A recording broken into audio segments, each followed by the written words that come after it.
যখন আমি শহরে এলাম তখন খালার বাড়িতে থাকতে শুরু করলাম। আমার খালাতো বোন, যে আমার চেয়ে বয়সে ছোট, তার সঙ্গে একই ঘরে থাকতাম।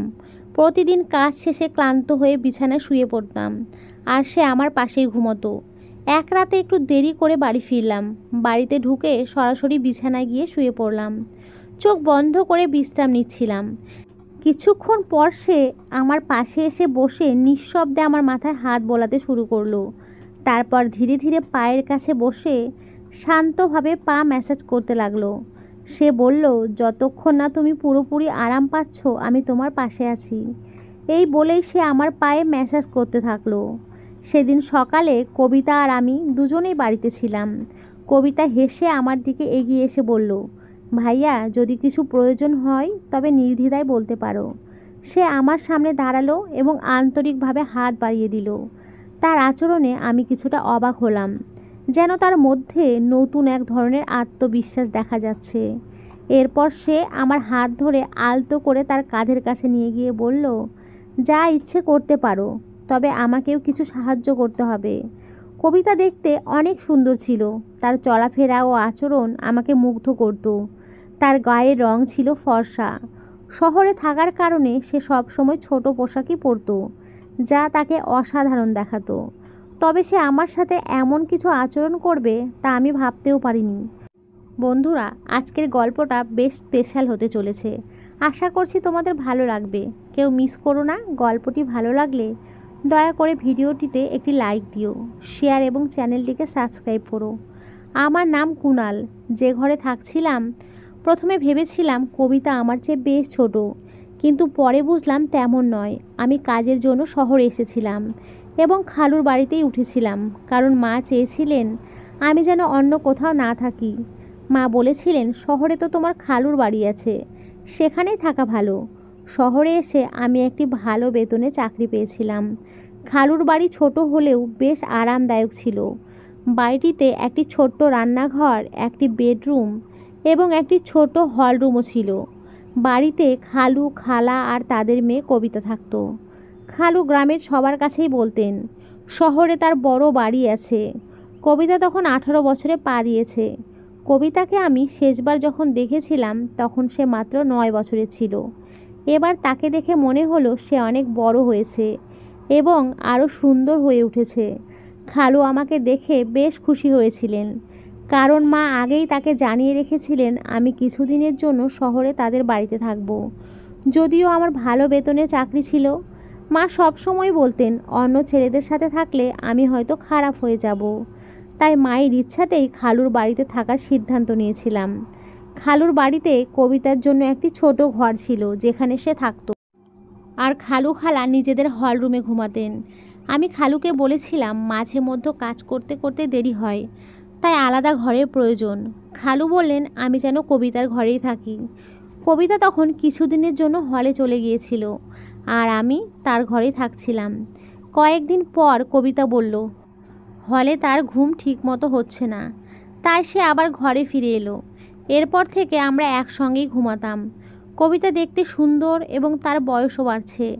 সেই রাতগুলোতে কখনো ঘুমের মধ্যে ভুল করে আমার হাত তার দিকে চলে যেত, কিন্তু আমি দ্রুত নিজের হাত সরিয়ে নিতাম।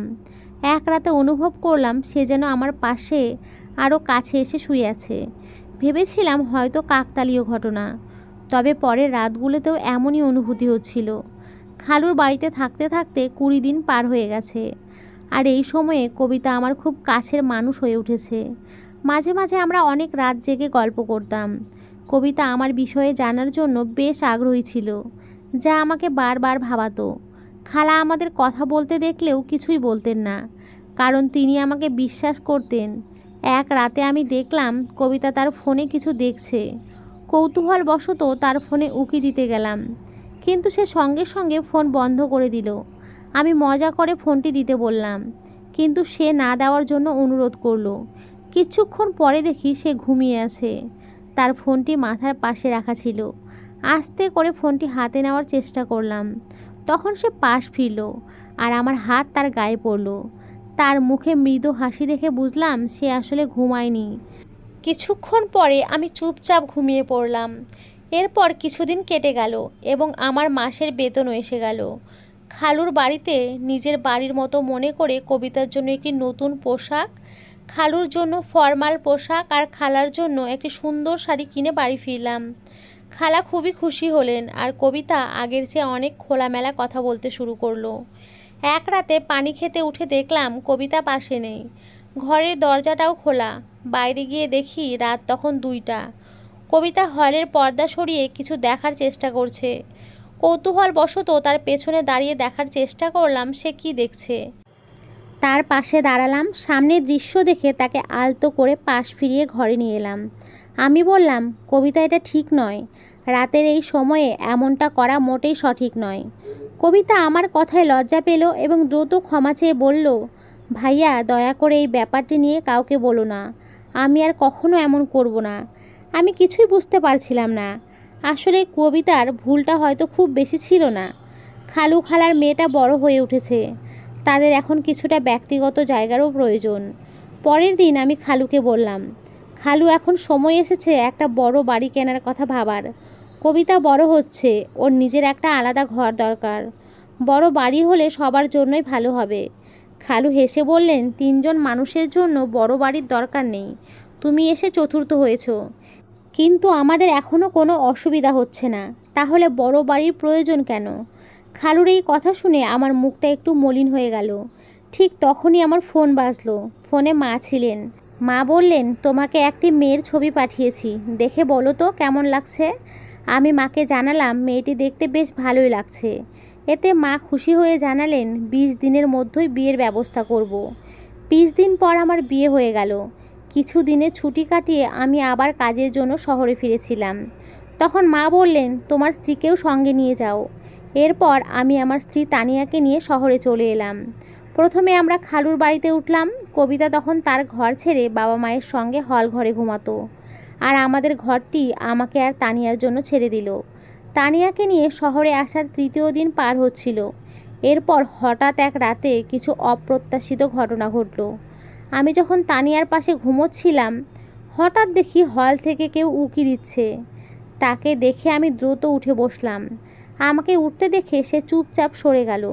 তখন আমি ভাবতে লাগলাম, যদি তানিয়া এই শহরের পরিবেশে মানিয়ে নিতে পারে, তাহলে আগামী মাসেই আমরা আলাদা থাকার জন্য একটি ঘর খুঁজে নেব। কারণ শহরে আসার পর থেকেই আমার খালাতো বোন আমাকে বিশেষ নজরে রেখেছিল, জানি না কেন। কিন্তু 5 দিনের মধ্যেই তানিয়া শহরটিকে অপছন্দ করতে শুরু করলো। সে বলল, আমি এখানে বেশি দিন থাকতে পারবো না। গ্রামে থাকার অভ্যাস আছে আমার। এখানে পানি আর বাতাস কিছুই ভালো লাগছে না।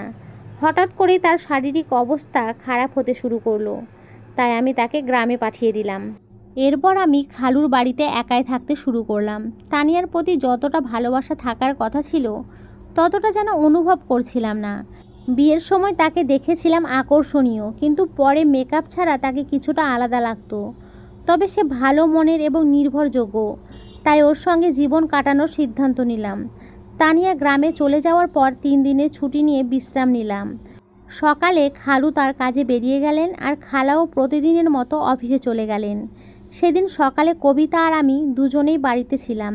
নাস্তা করার পর আমি আমার ল্যাপটপ নিতে ঘরের দিকে যাচ্ছিলাম। খোলা দরজার ফাঁক দিয়ে দেখলাম কবিতা নিজের পোশাক পরিবর্তন করছে। তার উজ্জ্বল গায়ের রং দেখে কিছুক্ষণের জন্য আমার দৃষ্টি আটকে গেল। ভাবলাম, কোথায় আমার শ্যামলা তানিয়া আর কোথায় এই কবিতা। এতদিন কবিতা আমার আশেপাশেই ছিল, কিন্তু তাকে এভাবে দেখিনি। কিছুক্ষণ পর আমি যখন ঘর থেকে বের হলাম, তখনও তাকে দেখছিলাম আর মনে হচ্ছিল সে সত্যিই অসাধারণ সুন্দর। সেই রাতে কবিতা আমার ঘরে এসে বলল, ভাবি তো গ্রামে চলে গেছেন, এখন আমি আবার আমার ঘরে শান্তিতে শুতে পারবো। সে আর হল ঘরে শুতে চায়নি, তাই তাকে আগের মতোই আমার ঘরে শোয়ার অনুমতি দিলাম। সেই রাতে ঘর অন্ধকার ছিল। কিছুক্ষণ পর আমি শুনলাম কারো পায়ের শব্দ। ঘরের আলো জ্বালিয়ে দেখি কবিতা আলমারির কাছে দাঁড়িয়ে আছে। আমি কাছে গেলাম, কোনো কথা না বলে শার্ট খুলে রাখলাম। তারপর আলো নিভিয়ে শুয়ে পড়লাম। কিছুক্ষণ পর আবার একবার আলো জ্বালালাম। তখন দেখলাম কবিতা ছোট পোশাকে দাঁড়িয়ে আছে। তাকে এভাবে দেখে আমি একটু লজ্জা পেলাম। তারপর আবার আলো বন্ধ করে ঘুমিয়ে পড়লাম। পরের দিন আমার আরও একটি ছুটি ছিল, কারণ পুরো 3 দিনের ছুটি ছিল আমার। তখন এক বন্ধু প্রস্তাব দিল, চলো আজ কোথাও ঘুরতে যাই। দুপুরে বেরোলাম। তখনই একটা দামি ক্যাফেতে কবিতাকে বসে থাকতে দেখলাম। তার বন্ধুরা বেশ অভিযানে ছিল, আর কবিতাও অন্যরকম পোশাক পরেছিল। আমি গিয়ে কবিতার সাথে দেখা করলাম এবং জিজ্ঞাসা করলাম, এটা কি হচ্ছে? কবিতা আমাকে একপাশে নিয়ে বলল, কুনাল, আমি আজ রাতে তোমার সব প্রশ্নের উত্তর দেব। তুমি এখন এখান থেকে চলে যাও। আর হ্যাঁ, আমি না বলা পর্যন্ত চুপ থাকো। এরপর রাতে খালু খালা ঘুমিয়ে যাওয়ার পর কবিতার কাছে গেলাম এবং জিজ্ঞাসা করলাম, এবার বলো কবিতা। কবিতা বলল, এটা হলো উচ্চমানের জীবনের কিছু অংশ। কেন, আমি কি এভাবে থাকতে পারি না? কবিতা 18 বছরের একটি মেয়ে হলেও তার কথাবার্তা ও আচরণে এক ধরনের পরিবর্তন লক্ষ্য করলাম। কথা বলতে বলতে কবিতা আমার আরও কাছে চলে আসে। আমার বিয়ের পর থেকেই আমি অনুভব করেছি যে একজন নারীর সান্নিধ্য কতটা বিশেষ। আর কবিতাকে কাছে পেয়ে আমি কিছুটা বিভ্রান্ত হয়ে পড়লাম। তবে নিজেকে সামলে নিয়ে আমি তাকে কিছুটা দূরে সরিয়ে দিলাম। সেদিন রাতে আমি তাকে দূরে রেখেই শুয়ে পড়লাম এবং সকালে ওঠার আগেই ঘর থেকে বেরিয়ে গেলাম। আমি বসার ঘরে বসে সকালের নাস্তা করছিলাম। তখন দেখি কবিতা একটু অস্বাভাবিকভাবে হাঁটছে। বুঝতে পারছিলাম না কেন সে এমনভাবে হাঁটছে। মনে হলো হয়তো তার পায়ে কিছু হয়েছে। খালা যখন কবিতাকে এভাবে হাঁটতে দেখলেন, তিনি জিজ্ঞাসা করলেন, কবিতা, তুমি এভাবে হাঁটছো কেন? পায়ে কিছু হয়েছে নাকি? কবিতা সরাসরি আমার দিকে তাকিয়ে বলল, কুনাল দাদাই ভালো জানে আমার পায়ে কী হয়েছে। তার এমন ইঙ্গিতপূর্ণ কথায় আমি কিছুটা বিব্রত বোধ করলাম, কারণ আমি নিজেই জানি না কেন সে এভাবে বলল। এরপর খালাকে বুঝিয়ে বললাম যে রাতে শুতে গিয়ে হয়তো কবিতার পা বিছানার কোণায় লেগে গিয়েছিল, কিন্তু সকাল থেকে কবিতা আমাকে এক অদ্ভুত দৃষ্টিতে দেখছিল। খালা কাজে বেরোলেই আমি তাকে জিজ্ঞাসা করব বলে ঠিক করলাম। তখন কবিতা বলল, আজ তো শুধু মায়ের সামনে হাঁটছিলাম, কাল বাবার সামনেও একইভাবে হাঁটবো। আমি আরও অনেক কিছু করতে পারি যদি তুমি আমাকে আমার ইচ্ছা মতো কিছু না দাও। আমি বললাম, যখন তোমার আসলে এমন কিছু প্রয়োজন নেই, তখন কিভাবে তোমায় দিতে পারি? কবিতা আমার দিকে এগিয়ে এসে হেসে বলল, যা প্রয়োজন তা চাইলেই নিতে পারো। সে আমার সামনে দাঁড়িয়ে হাত বাড়িয়ে দিল। তার এমন আচরণে আমি অবাক হয়ে গেলাম। এরপর সে আমার হাত ধরে তার কাঁধের কাছে নিয়ে গেল এবং বলল, তোমার যা ইচ্ছে করতে পারো, তবে আমাকে কিছু সাহায্য করতে হবে। হঠাৎ মনে পড়ল, হয়তো গত রাতে কবিতা আমার কাছ থেকে কিছু আর্থিক সাহায্য চেয়েছিল, কিন্তু আমি তখন কিছু বলিনি। এখন তার কথায় মনে হলো সে আসলেই কিছু সহযোগিতা চাচ্ছে। আমি শান্তভাবে বললাম, এভাবে চাওয়াটা ঠিক নয়, কিন্তু সে আমার কথা শুনতে আগ্রহী বলে মনে হলো না। পুনরায় আমার দিকে হাত বাড়ালো কবিতা। সে বলল, এখন আমাদের মাঝে আর কেউ নেই, তুমি যা চাও নিতে পারো। তখনই দরজায় খালা এসে হাজির। খালা বললেন, কবিতা, এসব কি করছো? কবিতা বলল, আমি কি কিছু ভুল করেছি? আমি ভালোভাবে বাঁচতে চাই, তাই যা প্রয়োজন সেটাই করছি। আপনি কি আপনার ম্যানেজারের সাথে এমন কিছু করেন না এবং তাতে টাকা নেন না? আমি সবই দেখেছি। আমিও চাই এই বাড়িতে নিজের উপার্জনের পথ খুঁজে নিতে, এতে ভুল কি? খালা কবিতার কথায় চিৎকার করে বললেন, তুমি একদম বোকা। বড়দের সাথে কিভাবে কথা বলতে হয় সেটুকুও জানো না। খালা কবিতার মুখ বন্ধ করার জন্য তার দিকে এগিয়ে যাচ্ছিলেন। তখন আমি তাকে থামালাম। খালাকে জিজ্ঞাসা করলাম, কবিতা যা বলছে সেটা কি সত্য? খালা মাথা নিচু করে চুপ রইলেন, কিছুই বলতে পারলেন না। আমি বললাম, খালা, আপনি জানেন এসব দেখে কবিতা কতটা প্রভাবিত হয়েছে। আমি এই বাড়িতে আসার পর একবার নয়, একাধিকবার কবিতাকে আমার পকেট থেকে টাকা নিতে দেখেছি। আপনারা এমন আচরণ করলে কবিতাও আপনার কাছ থেকে তাই শিখবে। এখন সময় এসেছে তাকে সঠিক পথ দেখানোর। খালা কবিতার দিকে তাকিয়ে বললেন, কবিতা, আমাকে ক্ষমা করো। আমি আজ থেকে চাকরি আর ম্যানেজারের সাথে সম্পর্ক ছেড়ে দেব। কবিতা বলল, মা, আমি ইচ্ছে করে এইসব করেছি যাতে আপনি এই পথ ছেড়ে দেন। কুনাল দাদাভাইয়ের সামনে সব বলার কারণও ছিল। কবিতা ও আমি মিলে খালাকে তার ভুলের কথা বোঝালাম। খালা আমাদের কথা মেনে নিলেন এবং খালুর সাথে শহরের বড় বাড়িতে থাকার সিদ্ধান্ত নিলেন। খালু ছোট বাড়িটি ছেড়ে বড় বাড়িতে স্থানান্তরের কথা বলার পরে খালা ও কবিতা দুজনেই খুশি হলেন এবং আমাকে ধন্যবাদ দিলেন। সেই দিন থেকে খালু নিজের অতিরিক্ত সাশ্রয়ী মনোভাব কমিয়ে আনলেন। এই গল্প থেকে শিক্ষা পাওয়া যায় যে পরিবারের মানুষদের খুশি রাখা, ভালোবাসা ও যত্ন দেওয়াও প্রয়োজন। যদি কারো সাশ্রয়ী মনোভাবের মাত্রা ছাড়িয়ে যায়, তবে পরিবারের সদস্যদের উপরে নেতিবাচক প্রভাব ফেলতে পারে। পরিবারে সমস্যা এলে তা নিয়ে খোলামেলা আলোচনা করলে সমাধানের পথ